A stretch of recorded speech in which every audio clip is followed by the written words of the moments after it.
மதுரையில ஓடும் கார்ல திடீர் தீப்பிடிச்ச சம்பவம் பெரும் பரபரப்பை ஏற்படுத்தியிருக்கு.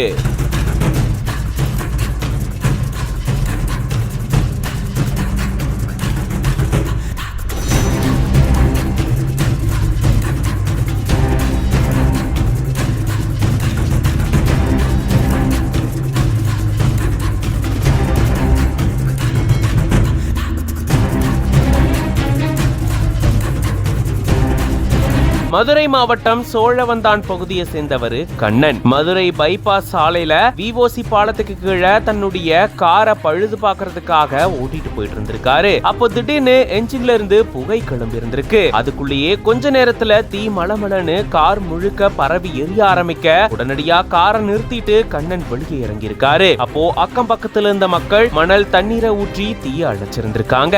வாகனத்துல ஏற்பட்ட மின்கசிவு காரணமா இந்த தீ விபத்து ஏற்பட்டு அப்படின்னு சொல்லப்படுது. இது தொடர்பா SS காலனி போலீசார் வழக்கு பதிவு செஞ்சு விசாரணையில் ஈடுபட்டு இருக்காங்க. இந்த நிலையில தான் இப்படி கார் ஒண்ணு சாலையில போகும்போது தீ பிடிக்கக்கூடிய வீடியோ ஒண்ணு சமூக வலைதளங்கள்ல வைரல் ஆயிட்டு வருது. இது பத்தின உங்களோட கருத்துக்களை கமெண்ட்ஸ்ல சொல்லுங்க. மேலும் பல செய்திகளுக்கு பிஹைண்ட் வுட்ஸ் பேஜை ஃபாலோ பண்ணிக்கோங்க.